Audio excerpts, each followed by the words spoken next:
Gabriela Martínez Castro, que es psicóloga, para hablar sobre este tema. ¿Qué tal, Gabriela? Juan Micheli, ¿cómo le va? ¿Qué tal? Buenos días, ¿cómo están ustedes? Bien, bien, gracias. Bueno, la noticia es impactante, seguramente es una información que ustedes, los especialistas, manejan.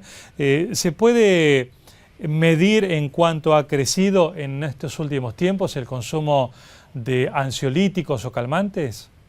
Es un poco complicado porque en realidad hoy día lamentablemente la gente se automedica, con lo cual esto va por fuera de lo que sería la ley y bueno, y todas las reglamentaciones, con lo cual sí sabemos que ha aumentado muchísimo, pero no medir exactamente cuánto porque hay muchísima automedicación, lo cual llega por supuesto a la dependencia y a más automedicación aún y más consumo aún de la población, ¿no? Cuando hablan de automedicación, ¿se refieren a personas que consiguen el medicamento sin la receta de un médico?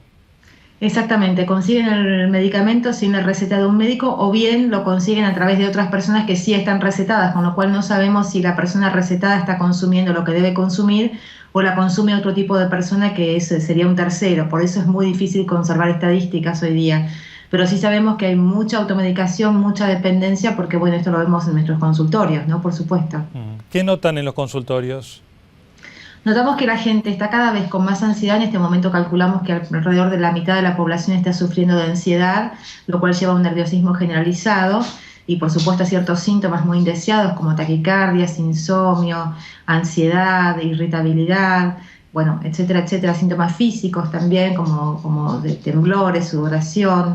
Inclusive ataques de pánico, que por supuesto con la ayuda de la medicación esto disminuye muchísimo y la gente hace uso y abuso en este momento de la medicación porque bueno, lo que vemos justamente es que aumentan las consultas y también vienen los pacientes automedicados por sí mismos, con lo cual es complicado hacer una estadística, pero sí es cierto que vienen medicados y no sabemos cómo consiguen la medicación. Siempre dicen que tienen algún farmacéutico amigo, lo cual esto es así y es alarmante, ¿no? Claro. ¿Hay alguna vinculación entre el aumento en el consumo de ansiolíticos y las cuestiones económicas o políticas?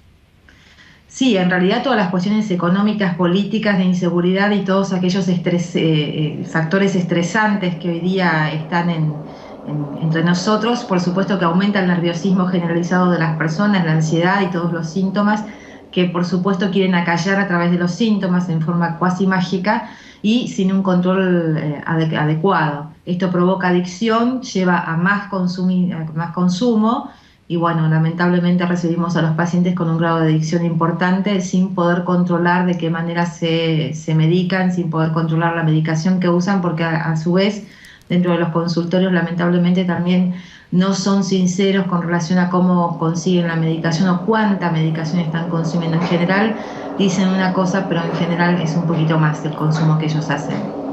O sea que por lo que dice, no logran solucionar las causas a pesar de que consumen los ansiolíticos.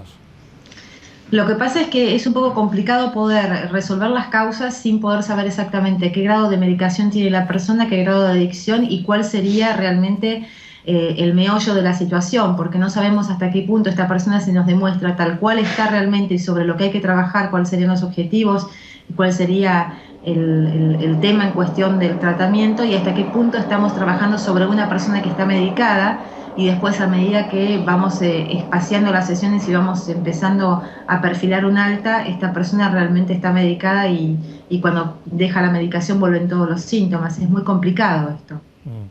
Entonces, es mucha mayor la cantidad de consumo de estos ansiolíticos que lo que se conoce como drogas duras.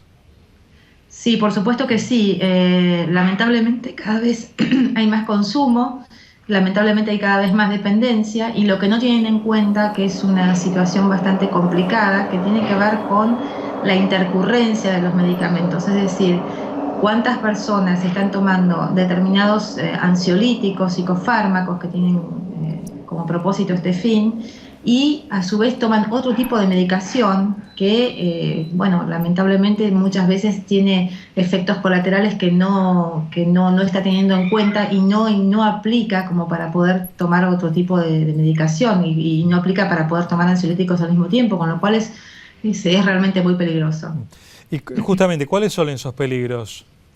Por ejemplo, los peligros podría ser en cualquier, por ejemplo, la depresión del sistema nervioso central, en cualquier aparato de la biología, la depresión del sistema nervioso central, poder tener una crisis de falta de respiración y poder tener un paro cardíaco tranquilamente. Estos serían los más peligrosos, ¿no es cierto? Pero bueno, las personas no se dan cuenta, no lo saben, consumen diversos medicamentos que tienen intercurrencia entre ellos y lamentablemente muchas veces tienen fines, tienen un fin letal, ¿no es cierto? Claro.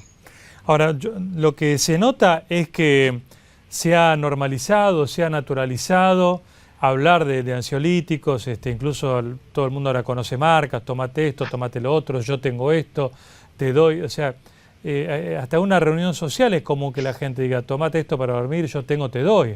Antes era totalmente desconocido para uno marcas, drogas, ahora es muy común hablar de Sí, esto. antes era desconocido y hasta era tabú también tomar algún tipo de ansiolíticos o psicofármacos porque se decía que las personas locas, entre comillas, tomaban esto.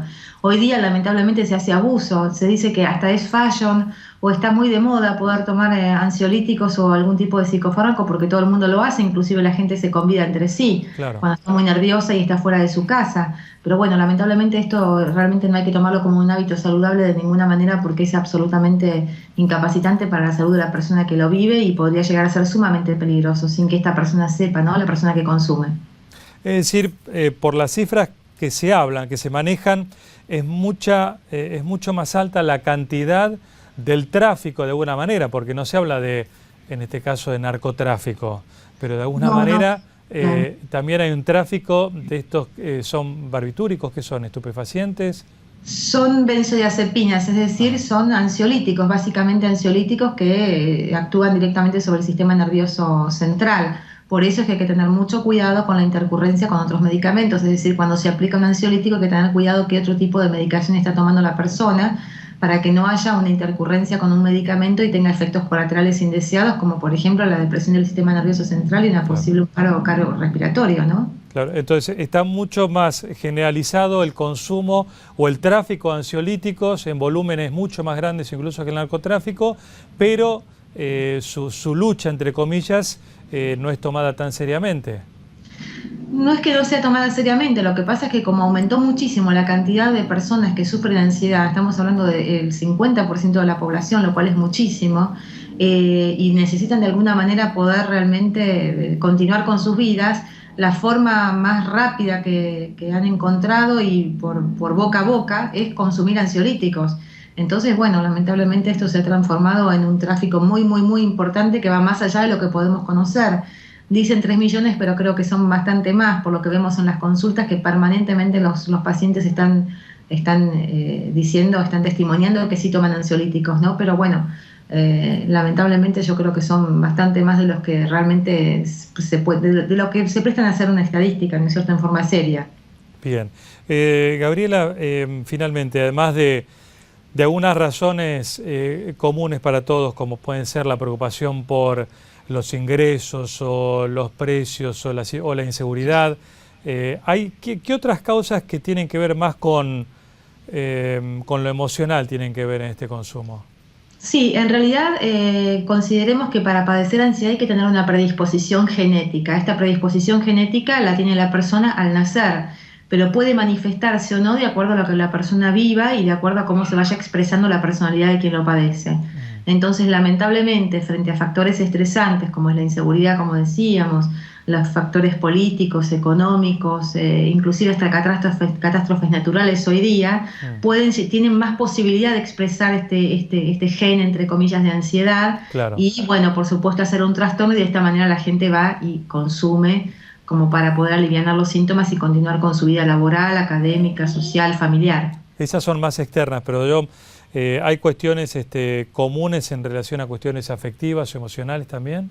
Sí, por supuesto que sí, por supuesto que sí. Los factores de estrés que tienen que ver con cuestiones internas, con cuestiones no resueltas, con predisposición a sufrir ansiedad, con una forma de afrontar el estrés determinado, por supuesto que tiene que ver. Hay personas que no tienen esa posibilidad como para poder afrontar estrés, y hay personas que sí. Hay personas que nacen con mayores recursos y hay personas que no. Entonces, bueno, lamentablemente este tipo de situaciones, por más que tenga una predisposición en personalidad que sea más predispuesta para afrontar estrés y una predisposición de personalidad que sea menos predispuesta a afrontar estrés, tiene que ver básicamente con el factor estresante, ¿no es cierto? Por más que sea pequeño, la persona va a tener menos posibilidades, y otra persona que tiene más predisposición, por más que sea alto, va a tener más posibilidades de sobreponerse.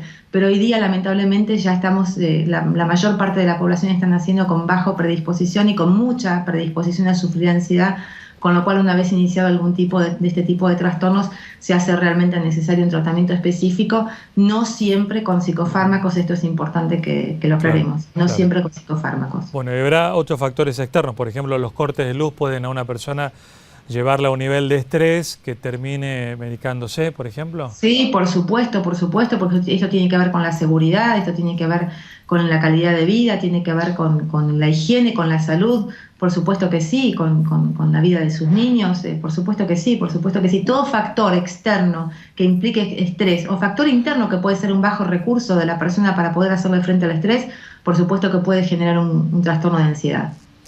Muy bien, gracias licenciada por atendernos, muy amable. No, por favor, gracias a ustedes, que tengan buenos días.